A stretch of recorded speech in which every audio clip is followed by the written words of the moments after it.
Shalom everyone, welcome back to another episode of Tzar Lamikra with Yoel Halevi. As usual, I hope everyone's been enjoying these recordings.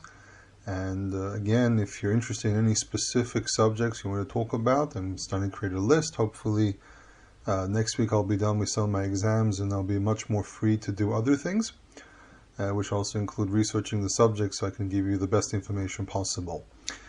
In any case, this week we finished the book of Bamidbar, the book of Numbers, which is the end of the first book I've done in this series.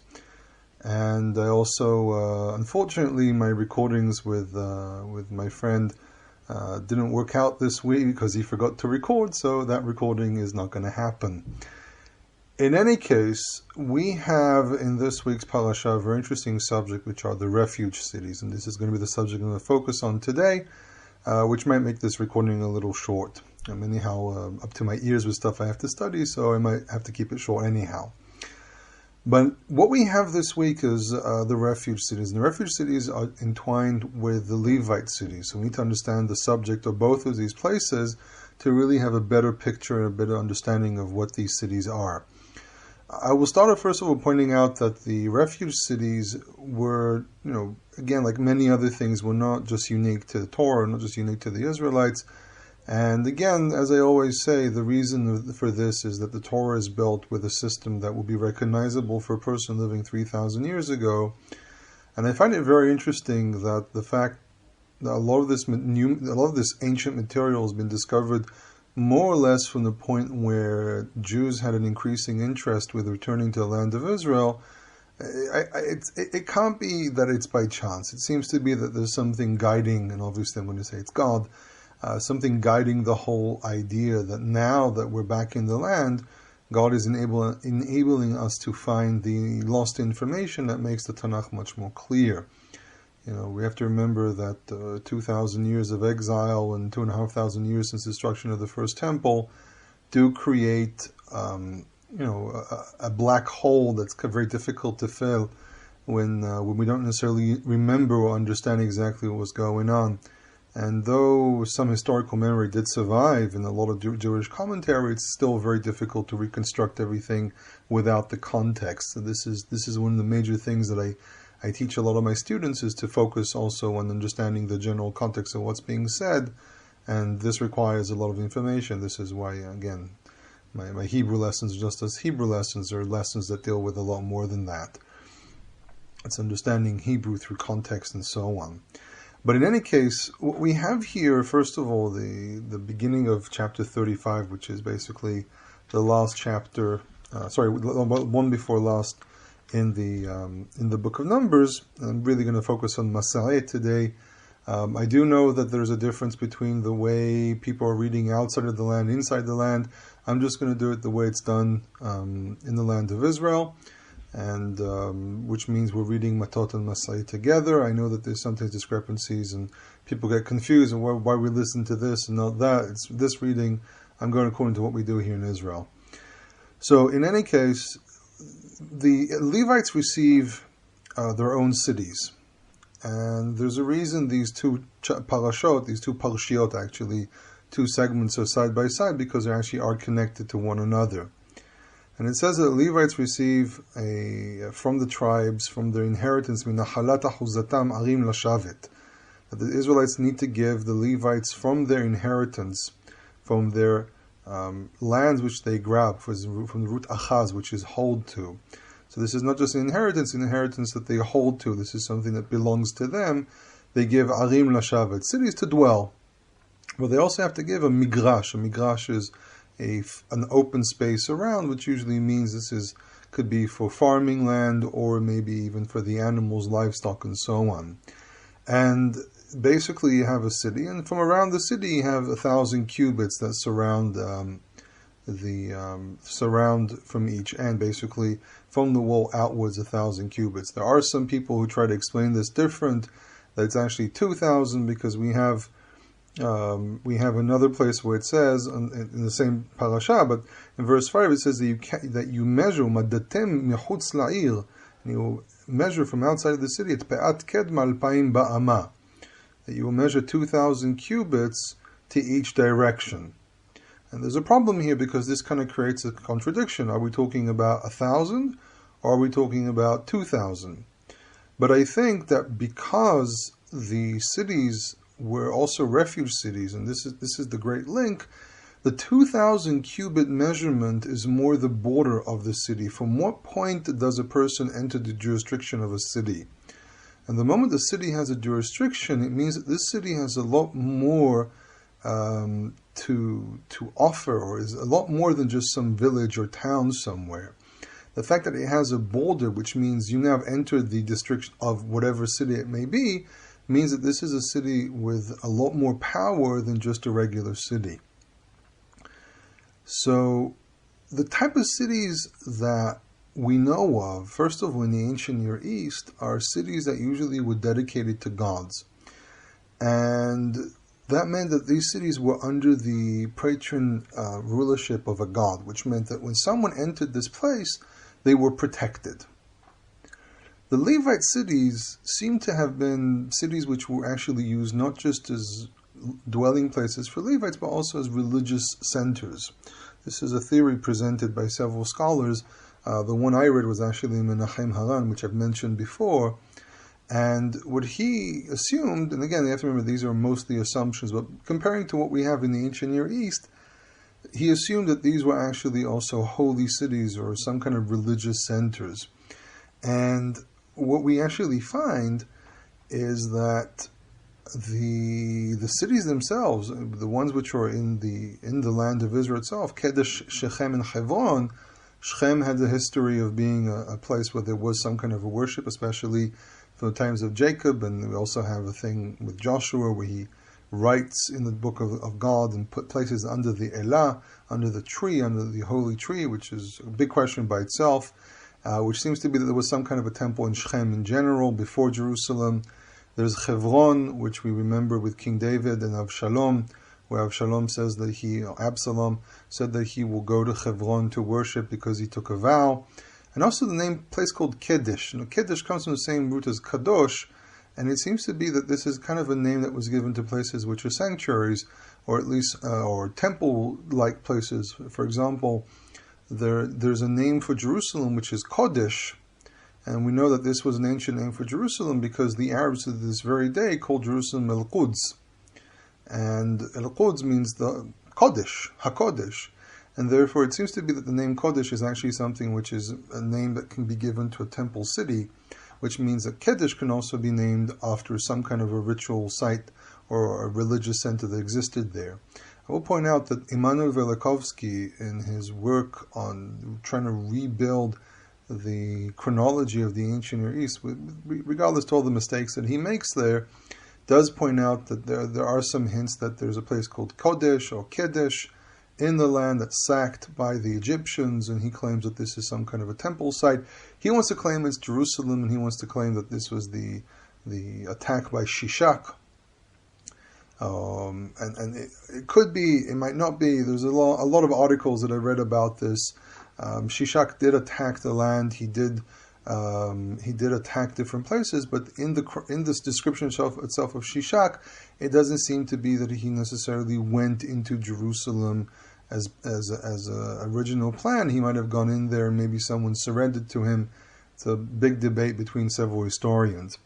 But in any case, what we find here is that these were not just regular cities; these were holy cities. These were religious centers.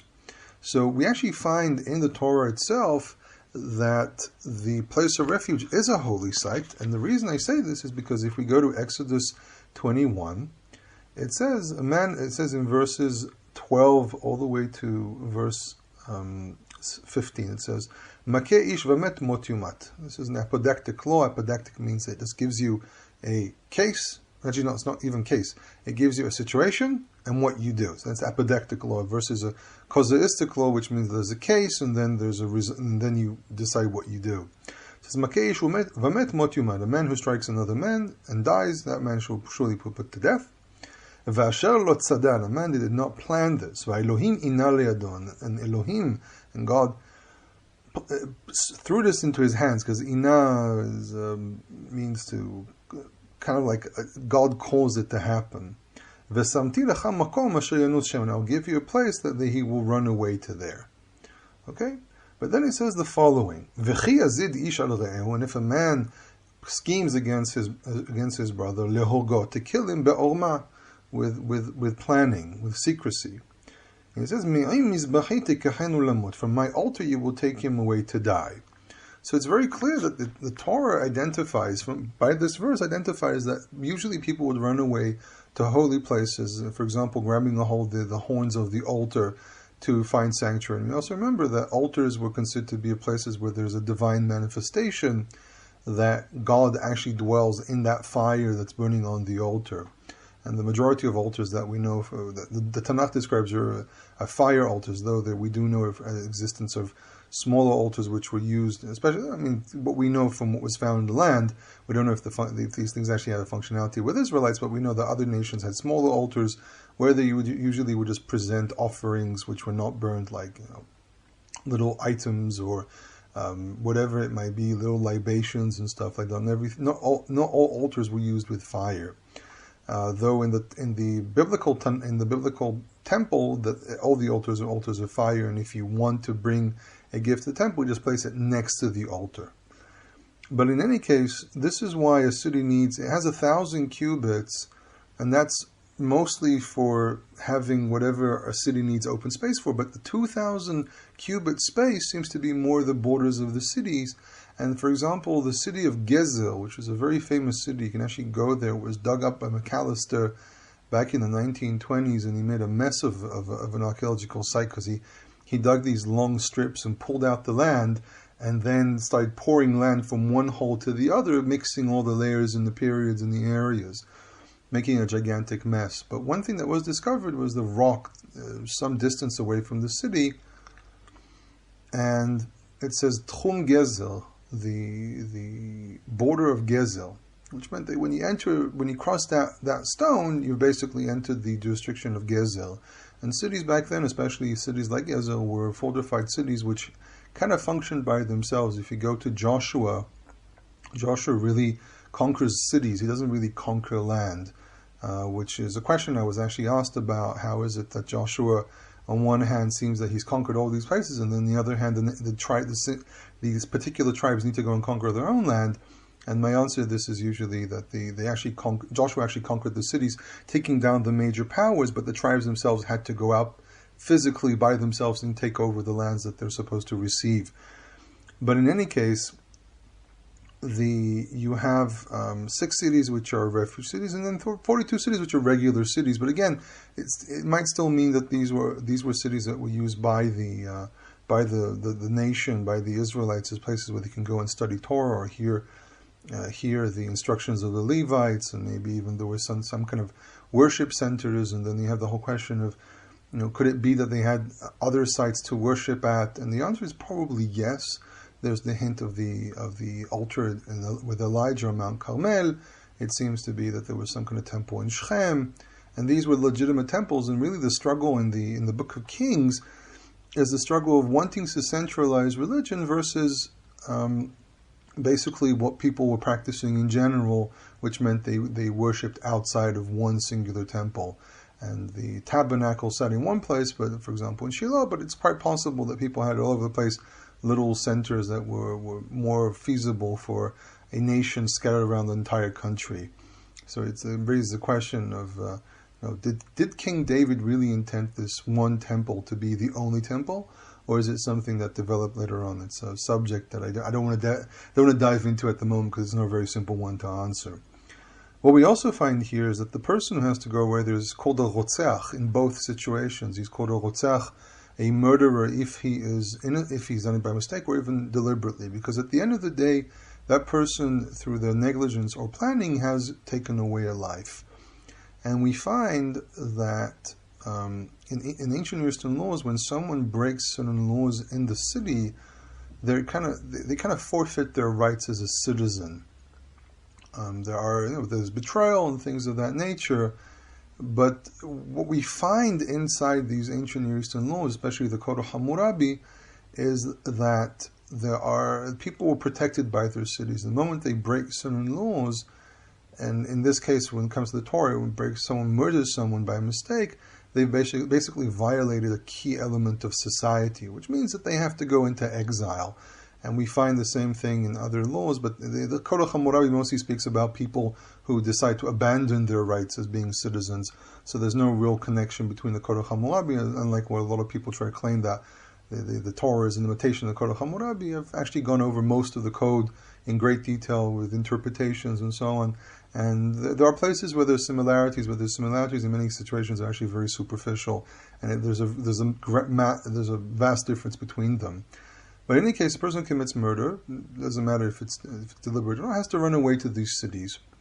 And when they run away to the city, they arrive at the gates or at the border, which means that from that point on, the member of family that has the right to kill the blood redeemer, has the right to kill the murderer, can no longer chase them down. But then, they can even walk side by side. And the reason I say this is because from that point on, anyone can run away to a city, but from that point on, someone has to make a decision. Does this person have a right to be protected? Now, this also goes into the whole discussion of what happened with strangers that arrive in cities. A city can refuse to accept someone to its gates. And cities usually had people that stood in the gates and they could stop people and ask where they're from, which meant that there was a lot of xenophobia towards strangers. And in this case, it's not necessarily xenophobia, but here in this case, you don't have the right to enter such a city without a good reason. So a person who arrives at a city, he runs to the gate, and usually at the gate there are people who are responsible for trials, and because that's usually where the market was, which rather connects the whole thing of having 1,000 cubits around the city. That the area of the gate was where the market used to be, and there had to be an open space. And what happens is that they go into trial. And the question is, how long does it actually take to do such a trial? Because a person shows up and says, I, by mistake, killed someone. I was in a car accident, and I killed someone, and now I'm here. And the member of family who's been chasing him down said, no, I was there, he deliberately ran him over. So there's obviously a need to find witnesses. So I don't think the person automatically is accepted into the city, but I also don't think they automatically give him away to the blood redeemer because they have a claim. What really happens here is that they have to find witnesses. So the person for now seems to have protection until they find witnesses. If there are no witnesses for the murder, but it's very clear the man has confessed that he's murdered, then I think it's quite reasonable to assume that that person automatically receives protection because the member of family claims that it was deliberate, but that member of family is obviously trying to get his rights for some reason. So we have to assume here that if there are no witnesses, then there's no accusation, and the only thing we're living off of is the man admitting that he did commit the murder, but he's saying it was by mistake. Because at the moment there's no evidence whatsoever, meaning witnesses, then I think in this situation, I'm assuming here that in such a situation the person is considered to be a accidental manslaughter than actual murder. Now, obviously the Torah gives us some descriptions of what manslaughter looks like and what murder looks like. Obviously, if a person picks up a weapon, like a rock or a cane or something, then obviously the moment that happens, the person's intention is obviously to kill. The question is, what do you do in a case of a struggle, a fight between two people, and one of them came with the intent to kill, and the other one was only protecting himself? If a quarrel begins between two men, and one of them picks up a rock and kills the other, then obviously this is premeditated, but it's not pre-planned. He intended to kill the person with the rock, but he did not pre-plan the idea of killing him. Meaning that he didn't plan to start the fight to be able to get into a situation where he kills him. And that's kind of a situation. It seems to me you knew you pick up the rock and you knew that can kill him. So that's considered to be murder. But in a situation where, what do you do in a situation where someone was only doing self-defense? The person who was killed at the end showed up with a gun or a knife or a weapon, and all you did was defend yourself, and you knew that if you don't kill that person, then you will be killed. And I think a situation like that is, again, can be argued as self-defense. Remember, the Torah gives us very generalized descriptions of how things are supposed to be done. And as one of my professors pointed out, that there are always gray areas. Any judicial system always has gray areas.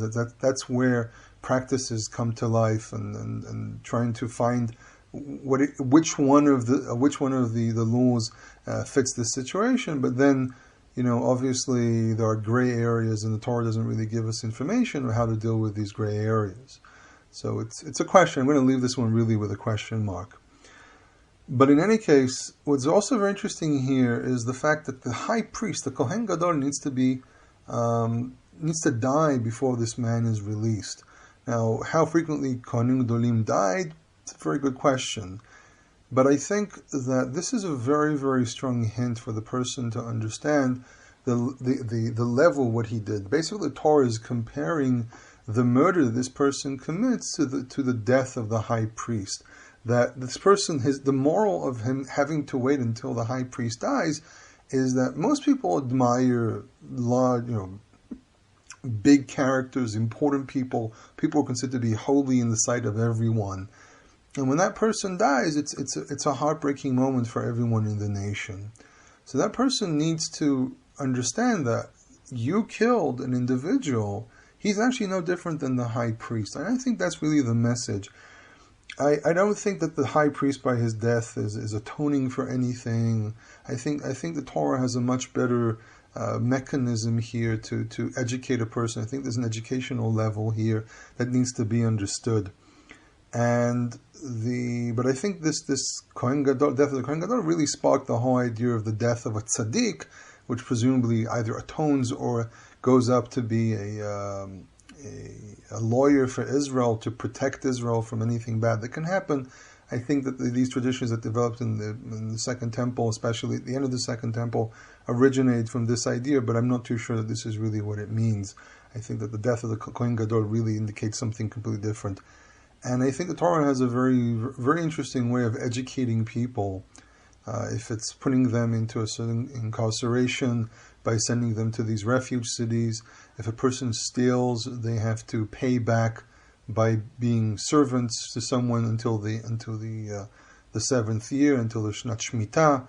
I think this really all fits into the idea of re-educating people, making people understand the responsibilities of what they're doing. What does it mean to be a person? Also remember, the Torah is kind of, to some degree, liberal in comparison to ancient Near Eastern laws, that it treats all human beings as equals. There's no such thing as status the moment you break certain laws. If you're rich, it does not give you more power than anyone else. Obviously, people with money have ability to do certain things, but you don't have more rights than anyone else. If you're rich and you steal, you're still a thief. If you're rich and you're a murderer, you're still a murderer, and stuff of that nature. So I think the Torah has a very, very powerful element here of educating the public and educating the Israelites and everyone else. The one last thing I want to point out, because I've been talking about lately a lot about the situation, what you do with sojourners and dwellers. As you remember, some people have heard this, a ger is not a person who is a convert.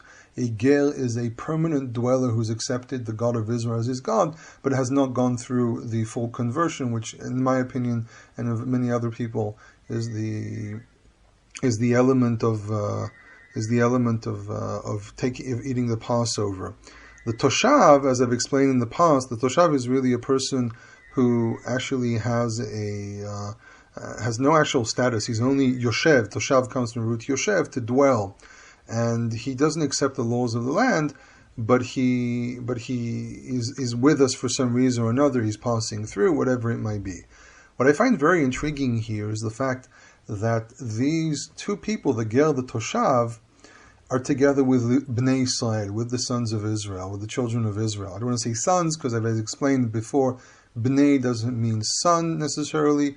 Bnei means children, or in this case, one who belongs to a specific group.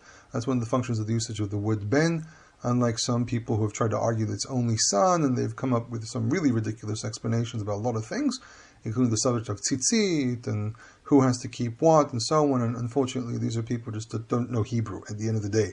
All they do is open up a dictionary or a lexicon and think, oh, now I know everything. And unfortunately, there are too many people who do this. But in any case, what we do find is that the Bnei Israel, Ger and Toshav, all are under the same law. There are specific laws that the Torah specifically identifies as being, everyone has to be under this law. And I think that murder is such a basic concept is such a basic aspect of human life that Torah has to say, even if you're not an Israelite, even if you're just here passing through, if you commit murder, we have a system to deal with you. And this is because murder is an international thing. It's all human beings are bound to this based on what we have in the story of Noah. That Noah says, he who spills the blood of man, his blood will be spilled by man. And this is a universal law. In any case, I hope people enjoyed this recording. Remind you again, I have several different types of classes that I offer. You can go to my website and look at them. You can also, if you listen to this, you're already on the website. And if you have any questions, hopefully I'll be able to get to the questions very, very soon. If you're interested in high-quality Hebrew lessons, HebrewInIsrael@gmail.com. Hebrew in Israel is one word. And also a Bible class I give every Sunday. And also I have the recordings themselves of those classes. So if there are any specific chapters in Genesis that you're interested in, you can let me know, and I can sell these recordings to you. Shabbat Shalom.